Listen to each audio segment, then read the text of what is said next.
Recently, I made a 1-bar PvE healer build for ESO Update 50. I wanted to take a moment and make an update for that video because upon further reflection, I've realized that 1-bar builds can be just as strong, if not stronger, without using the Oakensoul Mythic Ring. I usually make my 1-bar builds with Oakensoul just because it seems like the quintessential item for 1-bar builds, but sometimes, admittedly, sacrificing a monster set isn't worth the buffs that you get. So, my name's Doc, and let me start by showing you how you can alter my previous build to no longer include Oakensoul. So, just in case you need it or have no idea what I'm talking about, here is the PvE 1-bar build that I made recently. While it is demonstrated on my Templar, I do have sections in that video for each class, so I'll link that below if you want to go check it out. It's a simple 1-bar healer build that utilizes Spell Power Cure, Powerful Assault, and the Oakensoul Mythic Ring to lock you to 1 bar, but you gain a ton of buffs in the process. Most notably, you gain a substantial amount of weapon and spell damage, as well as weapon and spell critical, which does give you a pretty substantial healing boost. It also grants permanent minor heroism, which can be really nice for those who can't afford heroism potions. All of that to say that I don't think Oakensoul is this horrible, awful thing that makes the build unusable. If you're someone who writes off 1-bar builds that don't use Oakensoul, you can absolutely still use that build with plenty of success. Still though, in order to use that build, you'd have to give up your monster set or use something like a 3-piece set over a 5-piece set or something like that, and you can lose out on some team utility this way. So, what I did is I made 2 versions of that build which drop Oakensoul to gain access to a full monster set while still only having to utilize a single bar for all of your skills. So the first iteration is what I call the simple version of the Oakensoul-less 1-bar build, if you will. It'll make sense why I call it that when we get to the other iteration. Basically, the idea is that you'll drop Oakensoul and pick up a full monster set. In the build and gameplay, I'm using Oakensoul the Inferno, but Nazare and Symphony of Blades are both still very popular monster sets that you'll see a lot of healers using as well. You can simply just get rid of your back bar weapon and skills to leave it completely empty. When that happens, you'll simply treat your front bar as your only bar and just never hit your weapon swap button. You'll still functionally have a 1-bar build, but your allies gain the benefit of you having a monster set.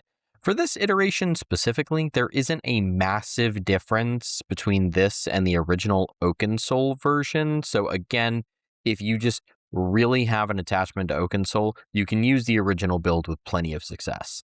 Now, let's talk about the other iteration and actually the main reason that I wanted to make this video.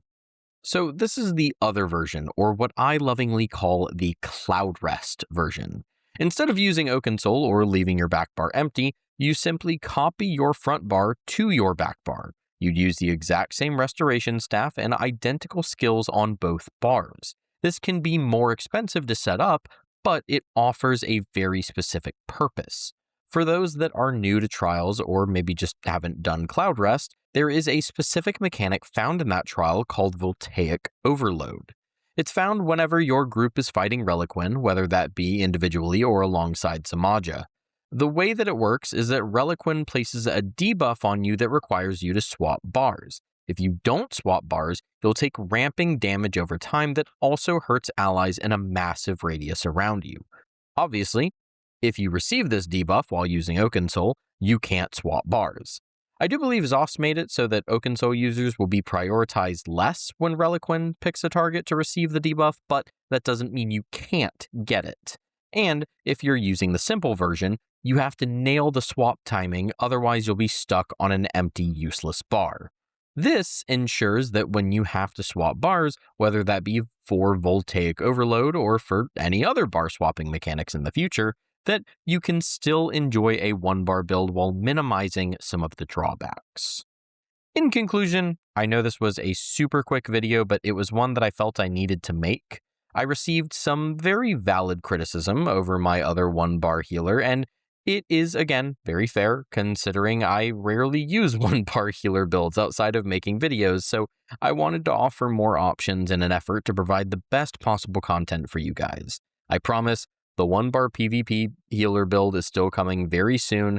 And I am actually going to be using Oakensoul in that, but I'll explain more in that video. I'm shooting for that video to come out tomorrow, but maybe more than likely Thursday at the very latest, though. I appreciate your patience for the delays in that, but I promise it will be worth the wait. As always, I hope you enjoyed the video and found it useful. Let me know if you'll be adopting either of these builds and if there's anything else you think I should update on the channel. Don't forget to check out the link in the description to follow me on stuff and join my Discord server. Before we head out, I also want to give a shout out to my Patreon supporters as well as my YouTube members. Thank you guys for all that you do, and I appreciate it. I think all I've got left to say is that I've been Doc. Take care of yourselves, be good to others, remember to keep an open mind, and I will catch y'all in the next one.